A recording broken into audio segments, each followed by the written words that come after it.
going on. It's like I've noticed that there's like these certain body mechanisms, or there's certain like pathways that are quick to get to each other and back and forth. Like when your hand's in here, it quickly can go to, it flips. Look, in here it's here, and here it's there.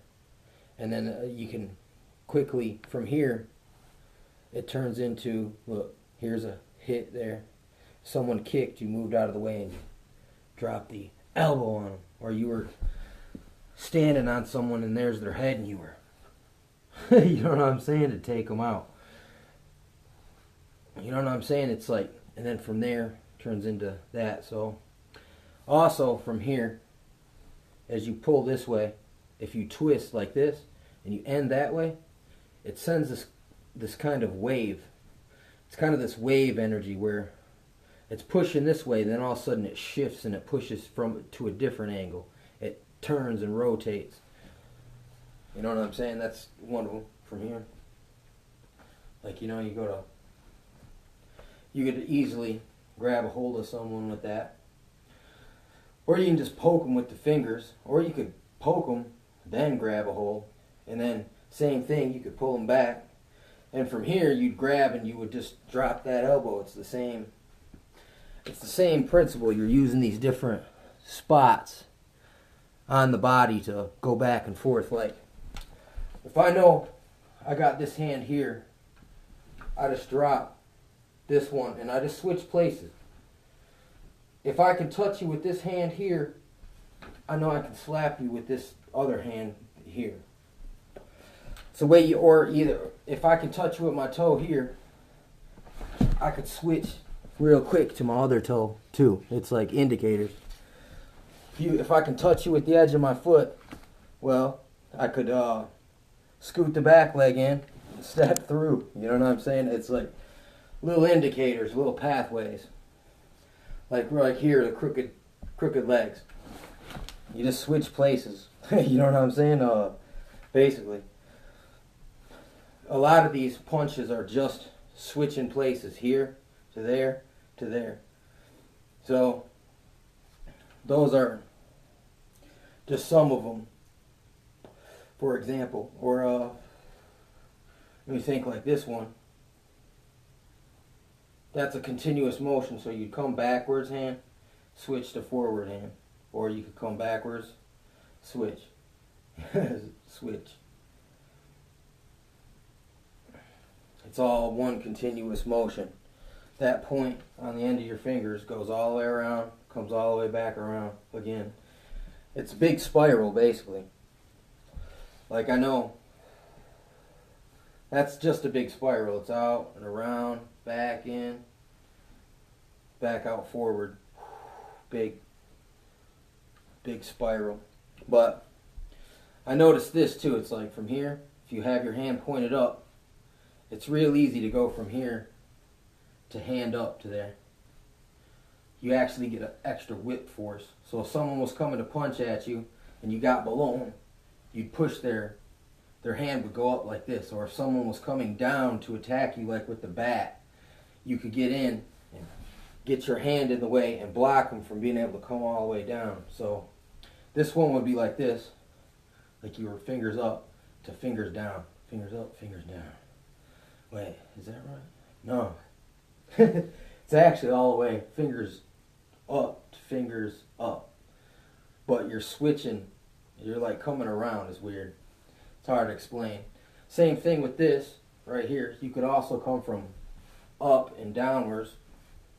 The hand's coming this way, pointed up, but it ends down over here. Even, alright, with like this hit, this is kind of a, it's kind of a chop like that. You know what I'm saying? Like with the edge of the hand. But it's coming once again to this angle, to that angle. That's like, that's probably about 270 degrees of a turn.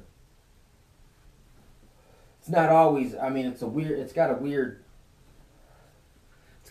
range, but at the same time, like also coming from the opposite way, you'd be coming from here, but you'd be ending there. So, it'd be like if someone kicked at you and you moved out of the way and you chop down on their leg like, bang.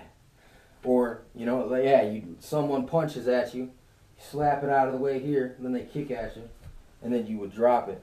But these are all doing these turning where the hands are turning. It's just like the thorn method with throwing a knife, okay? It's the same principle. Here, I'm swinging, but the chop is ending there. That is the no spin, half spin, quarter spin method. Even from here, look, from here to there. Wow. Wow. Just that little extra just spin, rotation on top of this whip adds even that much more of a whiplash. What I call them is G-forces. Is you're generating G-forces is what it is, like a car wreck. When you're going fast and all of a sudden you stop, your whole body goes. That is what you're generating here. You're generating a G-force and you're hitting some with it. And a lot of times, that's why you get internal damage, because there's a shock wave that you generate when you catch someone off guard. When they ain't expecting it and you blast them with the shock wave, it jars their body and they actually get put through a whiplash type effect. And you could actually generate whiplash with some of these maneuvers here. Like starts off here, ends there. You know what I'm saying? Fucking starts off here, ends there. Starts off here, ends there. Even or you know what is it? Starts off here, ends there. So it totally flips. This one's up. To go up to up is actually a 180-degree turn here as well. So, and then you could switch that from here. You could bring it down to here, or you could even here. Then you could do the twisting out. You know, you drop it and twist out again. It's weird, man. You got to learn how to. Like, this is just one force into you, boom, and it hits. Whatever happens, happens. But if I hit and then push again, there's two forces that are coming through. It's the same thing. I hit you here, but then I follow through and then push and then redirect a different force in the same motion. So, I mean, that's what it is, too. Your body tries to compensate over here to stop the initial force, but then when it switches, your body's all off balance, and that's how you trip people up with this stuff.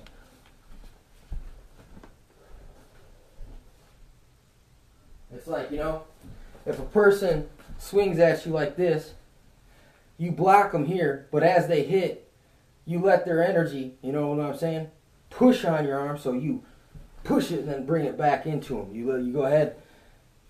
You give them a little bit, and then it pushes your arm, and then you just bring it back in. So I mean, it's the same principles.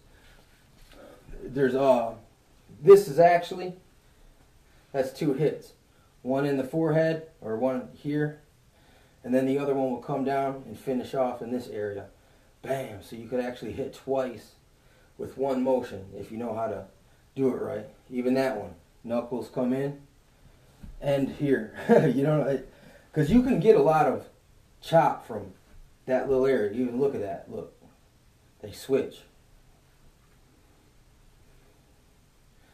You know, and then for every one that you can, for every switch, there is an opposite switch.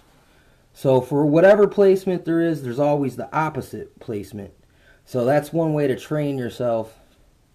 All the different applications of these different hand positions, body positions, and you just basically trade them off, and then trade them again opposite, and then start doing them the same without twisting the hands and learning them all again. So I mean, that's why, you know, this is it's a complicated mathematic algorithm basically, dude. This particular the turning fist in the 8x8 philosophy.